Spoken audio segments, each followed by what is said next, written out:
The garden inside the Allerheiligen cloister in Schaffhausen is a favorite spot for having lunch. Tourists also come here to admire the church buildings.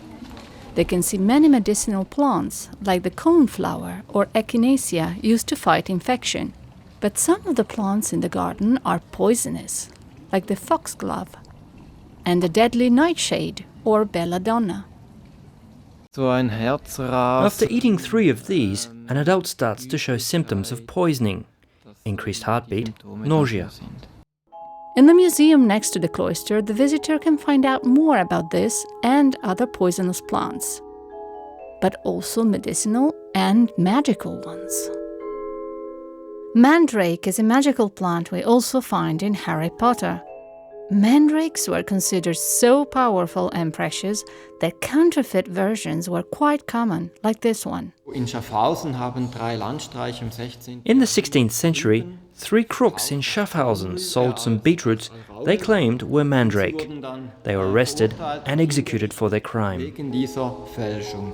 Other plants were considered to be magic because they stopped pests from coming into the home, like juniper, which was put under the floor. But it was also thought to be of help in preventing the plague. Since people believed that witches and evil spirits used chimneys to get into the house, they tried to keep them out by burning a small bag of aromatic herbs like thyme in the fireplace. Pharmacists and doctors wear white coats now, but in the past they wore dark ones, as did monks, and probably those wise women who were burned at the stake for their medicinal herb knowledge. Häufig waren es der Bereich der Fruchtbarkeit. These women knew about herbs which could control fertility. They suffered the most during the Inquisition witch hunts, and their knowledge of plants was virtually wiped out with them. But luckily not entirely. The church sometimes simply changed the names of the popular plants, giving them an angel's name, for example, and the cloisters had their own medicinal herb gardens, making a very important contribution to their community's health.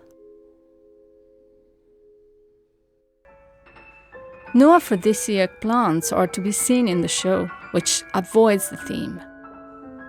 What you do learn about is the language of flowers to express love in the 19th century. Das war ausgehend eigentlich aus It began in the Middle Eastern harems, where written messages were forbidden, so people had a code language for plants and flowers. Imported into Victorian England, it spread to the rest of Europe. England über in die viktorianische Zeit. People didn't just use roses and forget-me-nots, but had a more sophisticated flower language for love and desire.